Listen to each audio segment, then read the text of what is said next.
Corrosion is a natural process where a refined metal converts to a more chemically stable form, such as its oxide, hydroxide, or sulfide.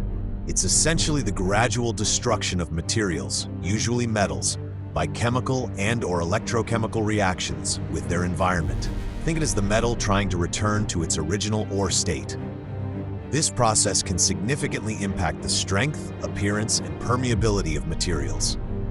The image we're looking at here provides a visual overview of several common types of metal corrosion, which is the degradation of a material due to its environment. You'll notice a few distinct examples. First, we see general corrosion, where the metal surface corrodes fairly uniformly, like a widespread rusting.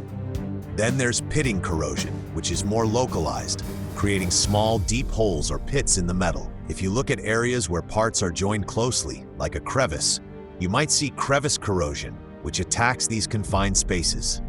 We also have an example of stress corrosion cracking. This is when a combination of tensile stress and a corrosive environment causes cracks to form and grow within the material. Next, erosion corrosion is visible, typically inside pipes or where fluids flow rapidly, physically wearing away the metal surface alongside chemical attack. On a more microscopic level, intergranular corrosion attacks the boundaries between the metal's grains. Finally, the image illustrates galvanic corrosion. This happens when two different metals are in contact in a corrosive environment, causing one metal, the anode, to corrode at an accelerated rate while the other, the cathode, is protected. Understanding these different forms is crucial for selecting appropriate materials and designing structures to prevent costly failures. Here we see a simple diagram explaining the process of galvanic corrosion. In this example, two dissimilar metals, aluminium and steel, are in electrical contact and surrounded by an electrolyte, such as water. Aluminium is more reactive and therefore acts as the anode. It loses electrons and forms Al-pi ions, which means it starts to corrode. Steel, being less reactive, becomes the cathode, and it is protected from corrosion. The electrons flow from the aluminium to the steel through the metal connection. Meanwhile, in the electrolyte, hydrogen ions H-pi's at the steel surface gain these electrons and form hydrogen gas. This movement of electrons and ions forms a complete electrochemical circuit, causing aluminium to degrade while the steel remains intact. This is a classic example of galvanic corrosion, a common and dangerous type of corrosion, especially in marine and industrial environments. To prevent this, we can isolate metals, use coatings, or install sacrificial anodes. This image illustrates galvanic corrosion. The active metal anode corrodes by losing electrons, oxidation, forming metal ions and Mus and corrosion products like hydroxides and oxides. These electrons flow to the passive metal cathode, where a reduction reaction occurs, typically involving oxygen and water forming hydroxide ions. This galvanic series ranks metals by their tendency to corrode. Metals at the top, like magnesium, are more active and corrode easily. Those lower, like gold, are more noble and resist corrosion. Greater separation means higher corrosion risk for the anodic metal. Top left, steel bolt in an aluminum frame. Aluminum corrodes, common in aircraft and boats. Top right, brass fitting with steel pipe. Steel corrodes at the connection point. Bottom left, stainless steel screw in aluminum boat hull. Aluminum pits in saltwater. Bottom right, aluminum panel with steel clips. Panel corrodes over time on building facades. These are examples of galvanic corrosion. They occur when two different metals come into electrical contact in the presence of an electrolyte, such as moisture or salt water. In the case of aircraft structures, aluminum panels often come into contact with steel or titanium fasteners. Because aluminum is more anodic, it corrodes faster when exposed to humid or marine environments, especially around rivets and joints. This type of corrosion can weaken the structure over time if not properly controlled using coatings, sealants, or insulation materials. It is a critical issue in aerospace and must be carefully managed during design and maintenance. Galvanic corrosion in petrochemical industries. In petrochemical plants, galvanic corrosion is a major concern, especially in piping systems and storage tanks. It happens when dissimilar metals like carbon steel and stainless steel are joined together in moist or corrosive environments. The less noble metal, like carbon steel, acts as the anode and corrodes faster, especially near joints, bolts, or fittings. This can lead to leaks, shutdowns, and even dangerous failures.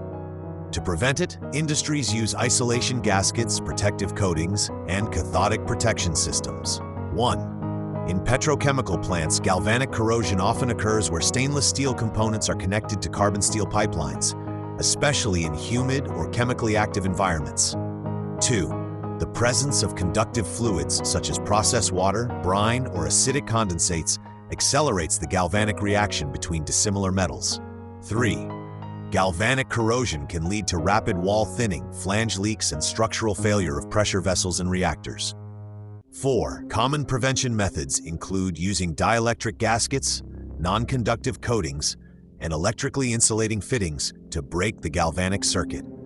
5. Material compatibility analysis is critical in the design phase to ensure long-term integrity of pipelines, exchangers, and structural supports. Galvanic corrosion occurs when two dissimilar metals come into electrical contact in the presence of an electrolyte, such as water or moisture. In this situation, one of the metals, the anode, corrodes. Here are some common methods to prevent this. Use similar metals. The simplest and most effective way is to use metals with similar electrochemical potentials. The smaller the difference in potential, the lower the risk of galvanic corrosion. Insulating materials. Using dielectric gaskets, insulating washers, or coatings between the two metals can break the electrical connection and prevent a galvanic circuit from forming. Protective coatings. Applying non-conductive coatings such as paints, epoxies, or resins helps to block the electrolyte from reaching the metal surface, thereby reducing corrosion. Cathodic protection. In some cases, sacrificial anodes are used to protect the main metal. The anode corrodes instead of the protected metal. Environmental control. Reducing humidity, removing electrolytes such as salt, and ensuring proper ventilation can significantly lower the risk of corrosion. By applying a combination of these methods, it's possible to prevent serious issues such as flange leaks, wall thinning, and structural failures, thus extending the life of industrial equipment. Protective coatings, especially epoxy-based ones, are highly effective in preventing galvanic corrosion. These coatings act as a physical barrier between the metal surface and the external environment, preventing moisture and electrolytes from reaching the metal. In the case of dissimilar metals, applying an epoxy coating to one or both surfaces helps break the electrical continuity required for a galvanic cell to form. Epoxies are non-conductive, highly adhesive, and resistant to chemicals and abrasion, making them ideal for industrial applications. By isolating the metals from each other and from corrosive elements, these coatings significantly extend the lifespan of equipment and reduce maintenance costs. One of the most effective ways to prevent galvanic corrosion is by using protective coatings such as paint. When two dissimilar metals are joined, painting one or both surfaces helps isolate them from the environment, especially moisture, which acts as the electrolyte.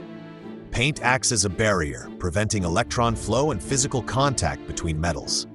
It's especially important to fully coat the more anodic, less noble metal, such as aluminum, to reduce its exposure. In industrial systems, like pipelines, tanks, or structural joints, special anti-corrosion paints are used, often with zinc-rich primers to enhance protection.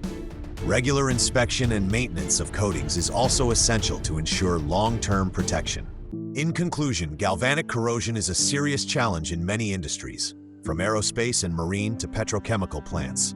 While it can lead to rapid material degradation, leaks, and equipment failure, the good news is that it is predictable and preventable.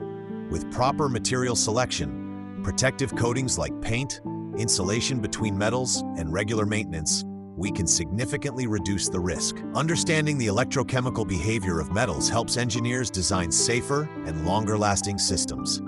So while galvanic corrosion is dangerous, it can be managed effectively with knowledge, planning, and the right protective strategies.